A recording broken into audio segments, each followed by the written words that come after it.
বুখারীর বর্ণনা আমার নবী বলেন কানা সালাসাতু নাফারিন, নিশ্চয়ই তিনজনের একটা দল, ইয়ামশুনা, তারা হাঁটছিল, হাঁটতে হাঁটতে বনের মধ্যে চলে গেল, জঙ্গলের ভিতরে। ফাআখাযাহুমুল মাতার, হঠাৎ করে বৃষ্টি তাদেরকে পেয়ে বসেছে, তাদের ছাতা ছিল না। এমন সময় তারা ফাআউ ইলাল গার, তারা একটি গুহার ভিতরে আশ্রয় নিল। গুহার ভিতরে যখন প্রবেশ করলো, হঠাৎ করে একটি পাথর এসে গুহার মুখটাকে বন্ধ করে দিল। গুহার মুখ যখন বন্ধ হয়ে গেল, কোনো বাতাসও ভিতরে যায় না, অক্সিজেন সরবরাহ হচ্ছে না, এখন তো মৃত্যু নির্ঘাত অবধারিত। হাজিরিন, এমন অবস্থায় তিনজনের এই দল সবাই বলা বলি করতে লাগলো, এমন অবস্থায় তো আল্লাহ ছাড়া কেউ আমাদেরকে আর মুক্তি দিতে পারে না, নাজাত দিতে পারে না, আল্লাহ ছাড়া তো কেউ সাহায্যকারী নাই। সুতরাং জীবনের কোনো এমন একটা নেক আমল থাকলে আল্লাহর কাছে দোয়া করো, যাতে রব্বুল আলামিন এই নেক আমলের ওসিলায় আল্লাহ আমাদেরকে নাজাত দেন। সুবহানাল্লাহ বলে যেই কথা তেমন কাজ।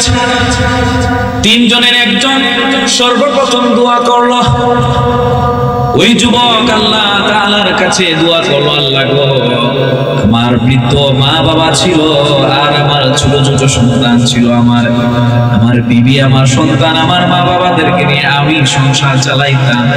আমার সংসার চালানোর পদ্ধতিটা ছিল আমি মেষ চড়াইতাম, প্রতিদিন মেষ নিয়ে দূরে চলে যাইতাম, আবার বাড়িতে ফিরে আসতাম, দুধ করতাম। সর্বপ্রথম আমার মা বাবাকে দিতাম, এরপরে আমার ছেলেদেরকে, আমার মেয়েদেরকে দিতাম, আমার বিবিকে আমি দুধ পান করাইতাম।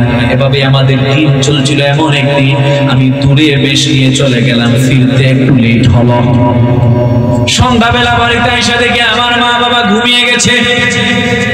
আল্লাহ গো, আমার মা বাবা ঘুমিয়ে গেছে, আমি দুধ দোহন করলাম ঠিক, কিন্তু আমার কচি কচি ছোট ছেলে মেয়েদেরকে আমি দুধ পান করাইনি, আমার প্রিয়তমা স্ত্রীকেও পান করাই নাই। আমি দুধ দোহন করায়া গ্লাস ভর্তি দুধ নিয়ে আমার মা বাবার শিয়রের সামনে দাঁড়ায় ছিলাম, হাত্তা তাতলুল ফাজর, এমনকি ফজরের ওয়াক্ত পর্যন্ত। আল্লাহ গো, যেই ফজর হলো আমার মা বাবা ঘুম থেকে উঠলেন, এরপরে আমার মা বাবাকে দুধ পান করাইলাম, এরপরে আমার বাচ্চাদেরকে দিলাম। এই যে গভীর এক রাত্রে দীর্ঘ সময় আমার পা ধরে আমার ছোট ছোট সন্তানরা চোখের পানি ছেড়ে দিয়ে কান্নাকাটি করেছে। আল্লাহ গো, তোমার কসম করে বলছি, আমি তাদেরকে আগে পান করাইতে দেই নাই। এই কাজটা যদি তুমি মনে করো তোমাকে খুশি করার জন্য করেছি, আমাদেরকে আজকে বিপদের দিনে পাথরটাকে গুহার মুখ থেকে সামান্য সরাইয়া দেয়। হাজিরিন, গভীর মনোযোগ। যখনই এই কথা বলে তারা, ওই যুবক দোয়া করেছেন, সাথে সাথে পাথরের 1/3 গুহার মুখ থেকে সরে গেল।